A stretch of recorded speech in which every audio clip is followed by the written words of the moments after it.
Welcome friends, this is Dr. Prashant Patil, Jain College of Engineering, Belagavi. Please subscribe my channel, press the bell icon so that you get the notifications, like the video, comment and share. In last video we discussed what is homogeneous differential equation, what is higher order differential equations and non-homogeneous differential equations we discussed. Now how to find the solutions of higher order differential equations now. For a quick glance I will use the second order differential equation. Okay, let a naught d square y by dx square plus a1 dy by dx plus a2 into y equal to say phi of x. Then we are using the differential operator for this to place. Okay, that is a naught into d square plus a1 into d plus a2 into 1, and from all these things y I have taken common equal to phi of x. Okay, now first case, if phi of x is equal to 0, then it is a homogeneous differential equation. Okay, if it is a phi of x equal to 0, then here we are replacing it by d by m for our convenience. Okay, which implies f of d into y equal to 0, which implies f of d equal to 0. Therefore let us put d equal to m in this one. That implies a naught m square plus a1 m plus a2 equal to 0, which is the quadratic equation in x. Quadratic equation in m. Okay, if the order of the differential equation is more than 2, that many order equation you are going to get. Here the general solution of this is in the form of the general solution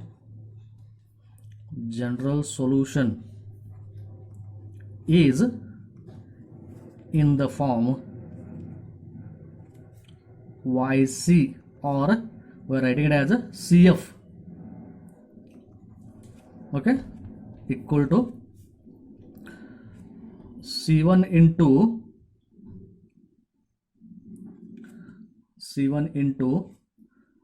y1 plus c2 into y2, where y1 and y2 we can write using the roots of this equation. This is known as the general solution of the homogeneous differential equation, where cf is known as a complementary function, where cf is complementary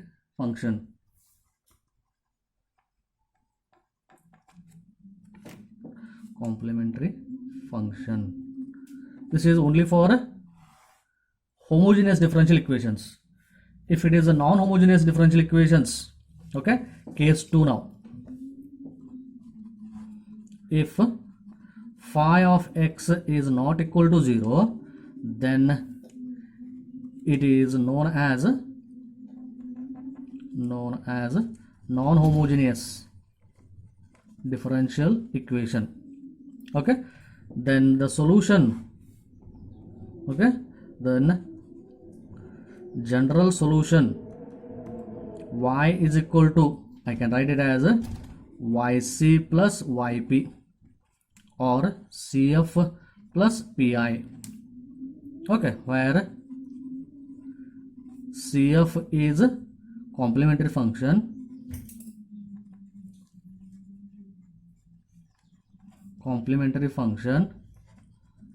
and pi, okay, and pi is nothing but a particular integral.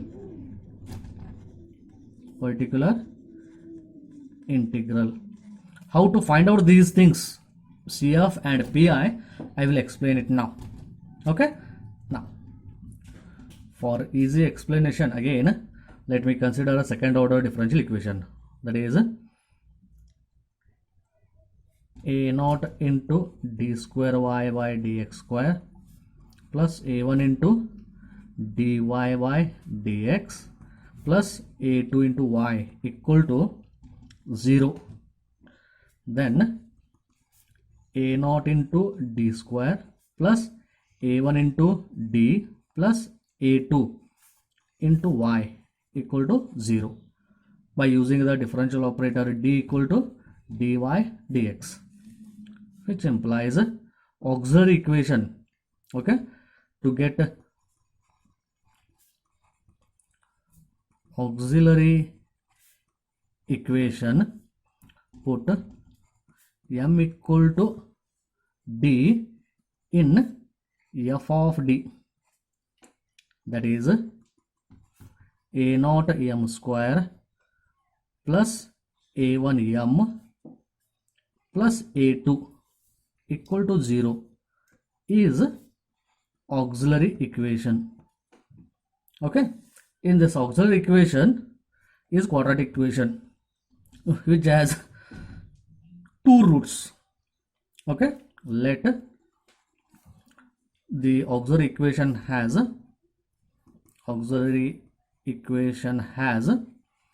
two roots, say m1 and m2. Then what are the nature of this m1 and m2? If m1 and m2 may be real and distinct, real and coincident, that is real and equal, and complex conjugate, then how to write the CF I am going to discuss here. That is first case 1. Okay, if m1 and m2 are real and distinct,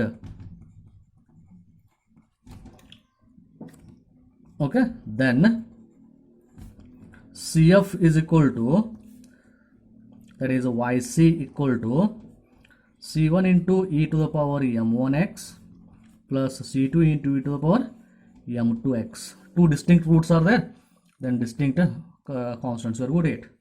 Like that, case 2, if m1 and m1 equal to m2, that is real and equal roots, then my CF YC equal to, I can write it as C1 plus C2x into e to the power m1x.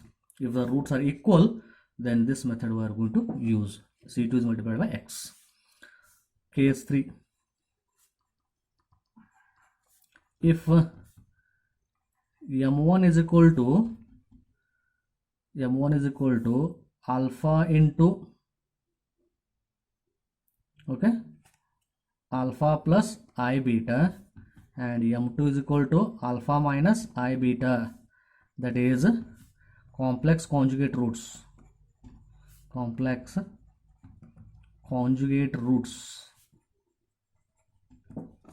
then our CF YC, I can write it as e to the power alpha x, real part of this complex conjugate I am taking, alpha x, into C1 cos beta x, beta is nothing but the imaginary part, plus C2 into sin beta x. Okay, these three methods we have to remember to find the CF here.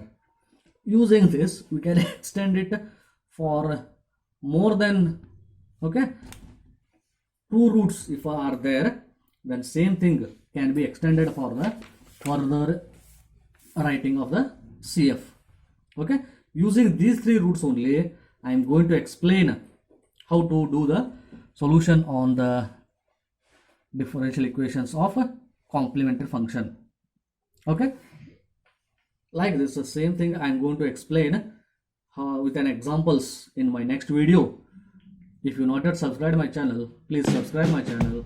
Don't forget to hit the bell icon so that you'll get the notifications of my next videos. Like this video, comment, and also share this video. Thank you, friends.